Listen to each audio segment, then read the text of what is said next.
आज मुझे इस बात का भी आनंद है कि भारत के संविधान को 75 वर्ष पूर्ण होने के बाद में भारत का संविधान का अमृत महोत्सव पूर्ण होने के बाद में जो हमारी आगे कुछ हो रही है, इस संविधान को 100 वर्ष पूरे होने की दृष्टि से हमारा जो जर्नी चल रहा है, उस साल में मुझे भारत के सर्वोच्च न्यायालय का मुख्य न्यायाधीश होने की जो संधि मिले, उसके लिए मैं खुद को गौरव समझता हूं। जैसा कि मेघवाल जी ने कहा, माननीय मुख्यमंत्री ने भी कहा कि हमारा संविधान जो है वो ऐसा संविधान है कि जिस संविधान ने हमारे देश को 75 वर्ष की कालखंड में एक प्रगति की ओर, एक मजबूती की ओर जर्नी किया हुआ है। जब संविधान बन रहा था और उसका फाइनल ड्राफ्ट कॉन्स्टिट्यूशन असेंबली के सामने रखा गया था, तब बाबा साहब अम्बेडकर के ऊपर क्रिटिसिज्म हुआ। कुछ लोग बोलते थे कि the constitution is too much federal, कुछ लोग बोलते थे the constitution is too much unitary. तो बाबा साहब ने जवाब दिया था कि the constitution is neither wholly federal, neither wholly unitary, but one thing I can tell you that we have given a constitution which will keep India united and strong both in times of peace and war. आज हम देखते हैं कि हमारे आजू बाजू के जो इर्द के जो देश है, नाम नहीं लेना चाहूंगा, उनमें क्या परिस्थितियां है, और भारत आज 75 वर्ष के बाद प्रगति की ओर तो जर्नी कर ही रहा है। पर जब जब भी देश के ऊपर संकट आए, उस समय एक मजबूत और यूनाइटेड ऐसा देश रहा हुआ है, और इसका श्रेय अगर किसी देना चाहिए तो भारतीय संविधान को ही देना होगा। इस अवसर पर मैं सिर्फ इतना ही कहना चाहूंगा कि जब 25 नवंबर 1949 को डॉक्टर बाबा साहब आम्बेडकर ने भारतीय संविधान का अंतिम ड्राफ्ट कॉन्स्टिट्यूशन असेंबली के सामने रखा, उस समय उन्होंने जो भाषण दिया, जो डिबेट हुआ था, वो डिबेट को जो रिप्लाई दिया, और हमारी दिशा को, हमारे देश को एक दिशा देने वाला एक संबोधन था। उन्होंने उस समय कहा था कि आज हम one vote, one person, one vote और वन वैल्यू, इसके तहत इस देश में पॉलिटिकल इक्वालिटी, पॉलिटिकल समानता तो ला रहे, but what about social and economic justice, what about social and economic equality. Baba Saheb ने कहा था कि on a social plane the country is divided into 4 compartments, and such compartments which are so tight that one cannot travel from one compartment to another compartment. And on an economic plane, we have the entire wealth of the country concentrated in few hands, wherein millions of people are living in abject poverty. और उन्होंने उस समय एक warning दी थी कि जब तक हम इस सामाजिक और आर्थिक असमानताएं दूर नहीं करेंगे, तब तक इस देश में सही मायने से जो लोकशाही है, जो जनतंत्र है, उसका निर्माण नहीं हो पाएगा। और आज देखते हैं हम कि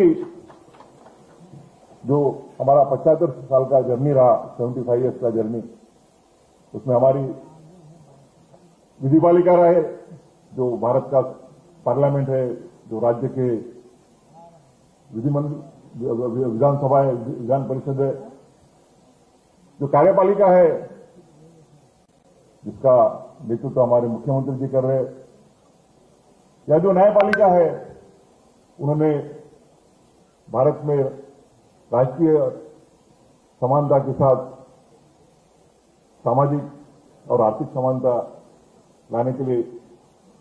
बड़ा योगदान दिया है। काफी ऐसे कानून किए गए कि जो जमींदार थे उनकी जमीन लेके जो लैंडलेस थे उनको दी गई, जो जमीन में खेती करते थे टेनेंट्स थे उनको जमीन का मालक बनाया गया। ऐसे अनेक कानून है कि जिनमें जो इस देश का वर्किंग क्लास है, लेबर क्लास, उसके हित में कार्य किए गए। और जब जब इन कानूनों को चैलेंज किया गया, 73 के पहले सुप्रीम कोर्ट का जो व्यू था वो ये था कि फंडामेंटल राइट जब कभी हमारे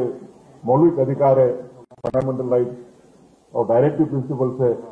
मार्गदर्शक दिशा है, उनमें जब भी कॉन्फ्लिक्ट आएगा तो fundamental right will prevail upon the directive principles, and the directive principles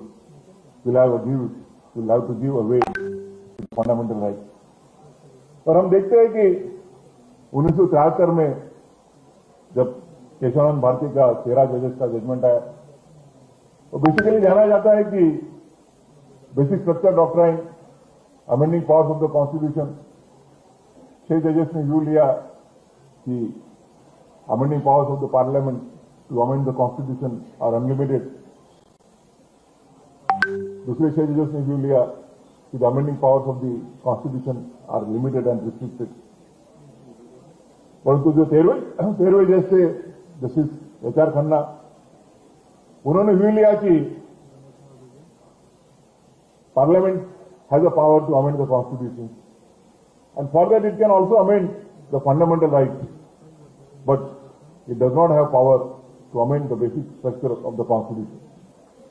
तो हम देखते हैं कि amending powers of the parliament के ऊपर 6 जज एक बाजू में, 6 जज दूसरे बाजू में, और जो जस्टिस खन्ना का व्यू था उसे हम आज बेसिक स्ट्रक्चर डॉक्ट्राइन को 13 जजेस का व्यू मानते हैं। तो वो जजमेंट एक अन्य कारण के लिए भी महत्वपूर्ण है कि उसके पहले जो कॉन्फ्लिक्ट था डायरेक्ट प्रिंसिपल्स और फंडामेंटल राइट्स, उसको विराम दिया गया और 13 जजेस ने व्यू लिया कि directive principles and fundamental rights together only are the soul of the constitution. They are like 2 wheels of the golden chariot of the constitution. You span one wheel, the efficacy of the other wheel comes to a standstill and the entire chariot comes to a standstill. दोनों समान है, दोनों एक जो सुवर्ण रथ है भारतीय संविधान का, उसके 2 पहियों के जैसे, एक को आप रुकाओ तो पूरा जो रथ है वो पूरा रुक जाएगा। और इस 73 के बाद में हमारी वो जजमेंट को 2 साल पहले 50 साल पूरे हो गए। आज भी इस देश के संविधान का जो जर्नी हुआ उसके सबसे बड़ा माइलस्टोन आज हम केशवानंद भारती को मानते हैं। और उस साथ इस देश का जो आखिरी नागरिक है, the citizen who is in need of justice, the citizen who is deprived of justice, उस तक पहुंचना हमारा एक मौलिक कर्तव्य है। वो न्यायपालिका रहे या कार्यपालिका रहे या विधिपालिका रहे। तो इस अवसर पर मैं अभिनंदन करना चाहूंगा कि मैं हरदम कहता हूं कि bar and bench are like 2 sides of 1 coin. जब तक बार और बेंच साथ में काम नहीं करते तब तक ये न्याय का रथ जो है उसे हम आगे नहीं बढ़ा सकते। आज इलाहाबाद हाईकोर्ट ने एक बहुत अच्छा एग्जाम्पल दिया है देश के सभी नागरिकों, देश के सभी हाईकोर्टों के लिए, जिसको हम रोल मॉडल बोल सकते, वैसा दिया है कि बेंच ने, जजेस ने 12 बंगलों को सरेंडर करके इतनी बड़ी इमारत अपने वकील भाइयों को सुविधा के लिए दी है। इसके लिए मैं न्यायमूर्ति जो थे उस समय के विक्रम भाई ने बताया कि कैसे कैसे बंगले खाली करने पड़े, वो तो माहिर है सब चीजों में। कुछ बातें उनके बारे में बाद में कहूंगा 6 महीने के बाद में। तो नहीं आजा सितंबर 2027 के बाद में बताएंगे, लिख भी लेंगे अगर मौका आया तो इस अवसर पर मैं आप सबको बधाई देना चाहता हूं, आदरणीय मुख्यमंत्री जी तथा उनके शासन का अभिनंदन